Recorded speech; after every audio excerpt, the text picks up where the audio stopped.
जय जगन्नाथ सांग मैंने चलते गोटे नुआ रेसिपी बनवा मुग डाली आउ बंतल कदली बे ताको घंटे आगुरी बतुरे रखी तादे कंचा लंका अदा जीरा पकईकी गोटे पेस्ट बनईदवा प्यूरी बनीगला आउ एबे कौन करवा कंचा कदली को मुझे धोई देती धोईकी चोपा छड़े देती गोटे ग्रेटर घसीदबा घसी सारापर जो पेस्ट बनई से पेस्ट पकईदवा पकईकी लुण हलदी पकईकी गरम मसला पकईकी भल से पूरा फेंटी दवा तादे मिक्स हो गरम मसला पकईदेली फेंटी दवा भल से आपड़ एमती थे बनईकी करूँ आपण मानक बहुत भल लगे देखो तावा बसईदेली तापर तेल पकईली से जो पेस्टा बनई देखी पूरा पतलाटे करके गोटे चकुड़ी टाइप बनईदवा देखु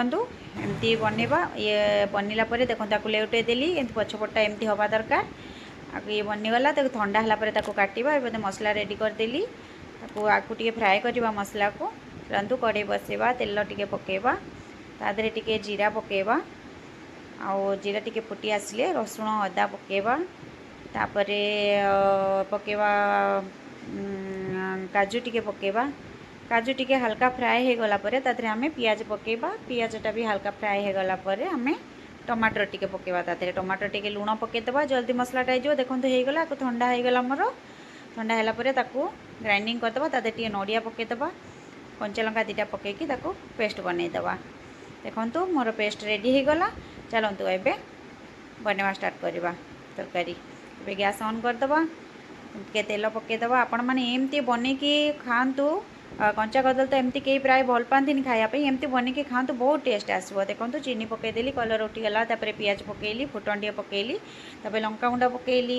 लंका गुंड पकईला जो मसला रेडी कर रखी से मसला को देदबा मसला देदी टे कषा ये तो फ्राए होती बेसी कषिया पड़ोनी आदि धनिया पाउडर टे कस्तूरी मेथी टे पकईली भल से कषि होगला कषिगला तादे आलू काटिकी रखी सीझेकी काटिकी पकईदेली पकई टे लुण टे पकईकी आउ टे भल से कषिदबा तो कषि साल देखो मोर ये मसला रेडी हो गला तेल ऊपर को उठी आसला तादे टे गरम मसला पकईली आउ टे कषिदेली देखु ये पूरा रेडी हो गला मोर आपरे पानी टी देदबा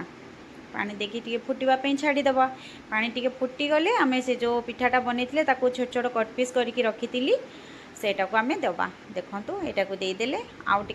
कि समय 5-10 मिनट पर्यंत फुटेदबा भल से आपण मैंने एमती करके खातु सांग मैंने केमती लगला मत कमेंट सेक्शन में निहाती जनइबे आ देखो बनीगला मोर धनिया पत्र पकईदेली देखो तरकारी रेडी हो गला आंकु देइछि खाइबापई केमती हेइछि तरकारी जबरदस्त हेइछि ओके बाबू केमती लगुची ठीक अच्छे।